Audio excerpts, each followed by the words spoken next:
What's going on, everybody? It's Jeff here. Welcome back to the channel. From the news that was exposed last weekend, talking about naked shorts, bringing more awareness to what is actually going on behind the scenes, to then the mainstream media trying to divert our attention away from AMC, talking about better plays.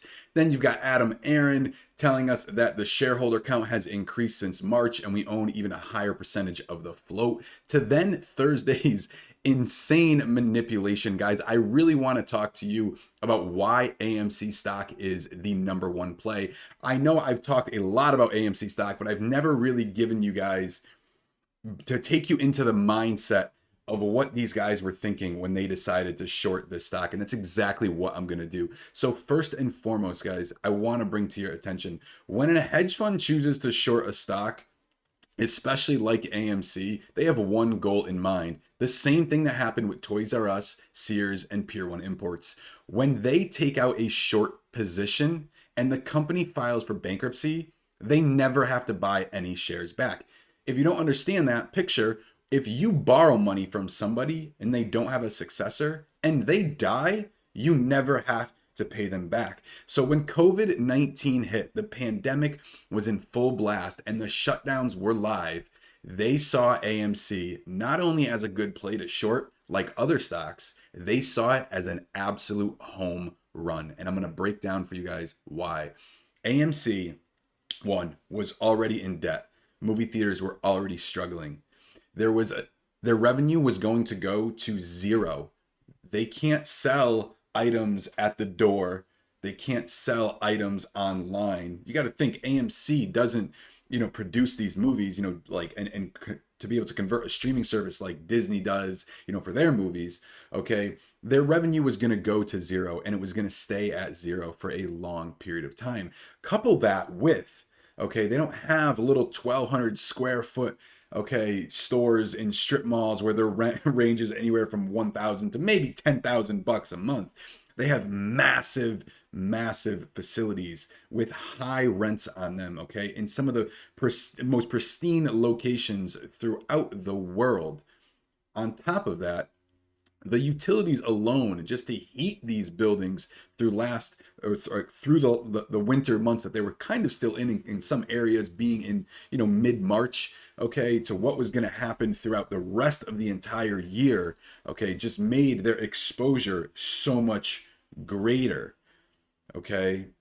So you got to think that when they chose, all right, let me short AMC stock, in their minds, they were like, this is going to be a home run. They over leveraged themselves. They bet everything on this position, that they were guaranteeing that bankruptcy was going to happen and that there was no out for AMC theaters.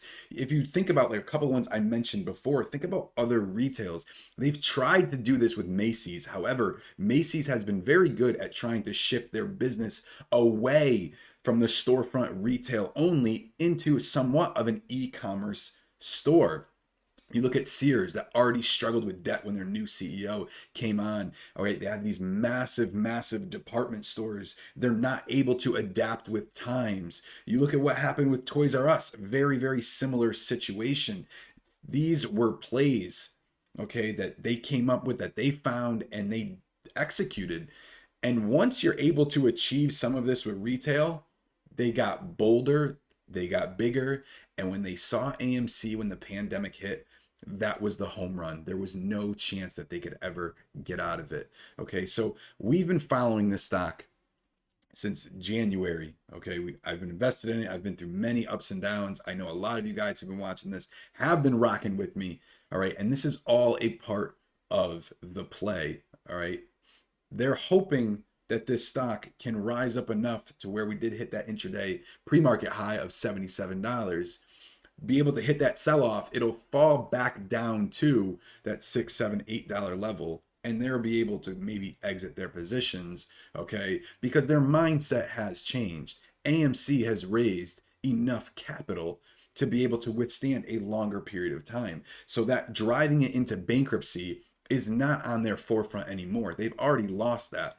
Their goal now is to be able to shake out as many people as possible. If you look at GameStop, what happened with GameStop when it hit almost I think it was pre-market, it hit that $500 mark, went all the way down to that $40 floor. They were like, okay, down. Think about that, guys. That's like a 90% drop.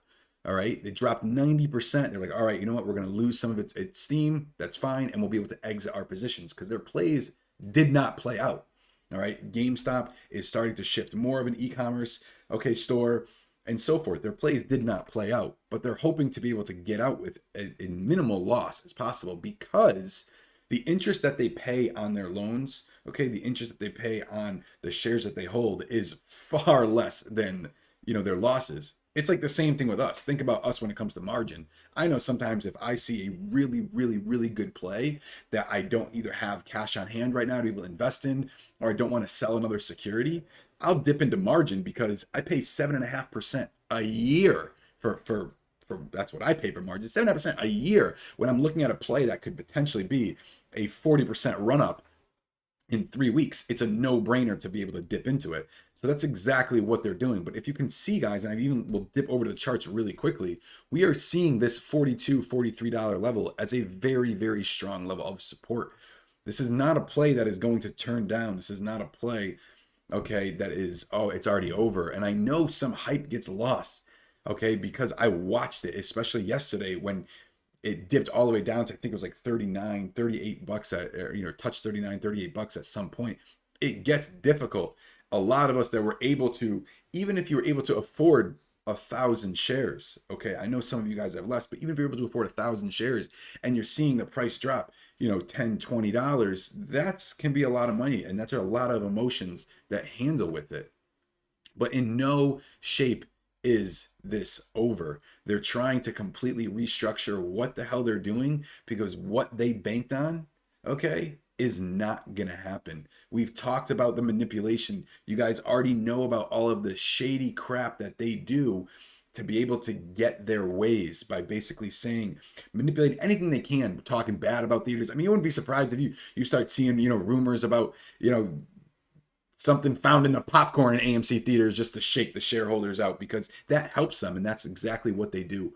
But the point of the matter is, guys, their initial play, that home run, that guaranteed bankruptcy, that guaranteed I'm going to sell as many shares as possible and get 100% profit on that play is over. All right, now they're looking to actually have to restructure what their plans are, and it changes every single day. And all we have to do is continue to hold our position. All right. So stay strong, guys. I'm still rocking with you, and we're going to prove every single one of these fucks wrong. I'll see you in the next one.